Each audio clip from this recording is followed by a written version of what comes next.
देवहूति के साथ कर्दम प्रजापति का विवाह। मनु जी ने कहा, मुनि, इस कन्या के स्नेहवश मेरा चित्त बहुत चिंताग्रस्त हो रहा है, अतः मुझ दिन की यह प्रार्थना आप कृपा पूर्वक सुने। यह मेरी कन्या जो प्रियवत और उतानपाद की बहिन है, अवस्था, शील और गुण आदि में अपने योग्य पति को पाने की इच्छा रखती है। जब से इसने नारद जी के मुख से आपके शील, विद्या, रूप, आयु और गुणों का वर्णन सुना है, तभी से यह आपको अपना पति बनाने का निश्चय कर चुकी है। द्विजवर, मैं बड़ी श्रद्धा से आपकी यह कन्या समर्पित करता हूँ, आप इसे स्वीकार कीजिए। यह गृहस्थोचित कार्यों के लिए सब प्रकार आपके योग्य है।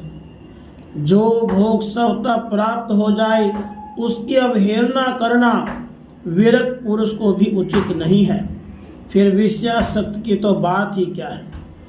जो पुरुष स्वयं प्राप्त हुए भोग का निरादर कर फिर किसी कृपण के आगे हाथ पसारता है, उसका बहुत फैला हुआ यश भी नष्ट हो जाता है और दूसरों के तिरस्कार से मान भंग भी होता है। विद्वान, मैंने सुना है आप विवाह करने के लिए उद्यत हैं। आपका ब्रह्मचर्य एक सीमा तक है, आप नैष्ठिक ब्रह्मचारी तो है नहीं, इसलिए अब आप इस कन्या को स्वीकार कीजिए, मैं इसे आपको अर्पित करता हूँ। श्री कर्दम मुनि ने कहा, ठीक है, मैं विवाह करना चाहता हूँ और आपकी कन्या का भी किसी के साथ वाग्दान नहीं हुआ है, इसलिए हम दोनों का सर्वश्रेष्ठ ब्राह्म विधि से विवाह होना उचित ही होगा।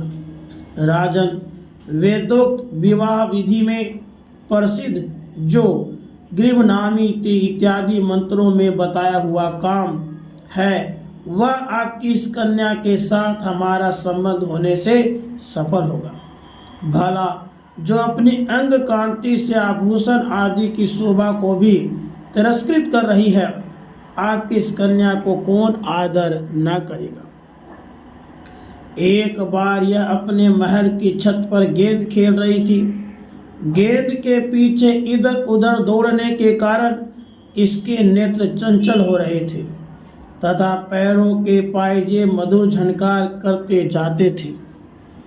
उस समय इसे देखकर विश्वावसु गंधर्व मुंहवश अचेत होकर अपने विमान से गिर पड़ा था।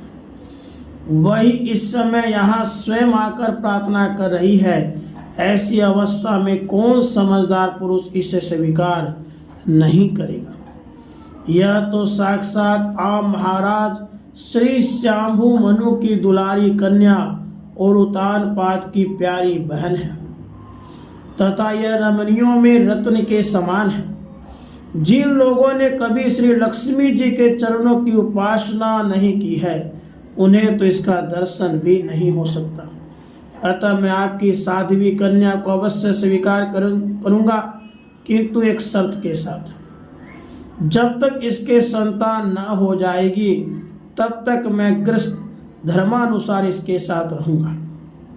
उसके बाद भगवान के बताए हुए संन्यास, प्रधान, हिंसा रहित समदम आदि धर्मों को ही अधिक महत्व दूंगा, जिनसे इस विचित्र जगत की उत्पत्ति हुई है, जिनमें यह लीन हो जाता है और जिनके आश्रय से स्थित है। मुझे तो वे प्रजापतियों के भी पति भगवान श्री अनंत ही सबसे अधिक मान्य है। मैत्रेय जी कहते हैं, विदुर, कर्दम जी केवल इतना ही कह सके, फिर वे हृदय में भगवान कमलनाभ का ध्यान करते हुए मौन हो गए। उस समय उनके मंद हास्य युक्त मुख कमल को देखकर देवहूति का चित्त लुभा गया। मनु जी ने देखा कि संबंध में महारानी शत्रुपा और राजकुमारी की स्पष्ट अनुमति है, अतः उन्होंने अनेक गुणों से संपन्न कर्दम जी को उन्हीं के समान गुणवती कन्या का प्रसन्नता पूर्वक दान कर दिया। महारानी शत्रुपा ने भी बेटी और दामाद को बड़े प्रेम पूर्वक बहुत से बहुमूल्य वस्त्र, आभूषण और ग्रस्तोचित पात्र आदि दहेज में दिए। इस प्रकार सुयोग्य वर को अपनी कन्या देकर महाराज मनु निश्चिंत हो गए। राधे कृष्ण।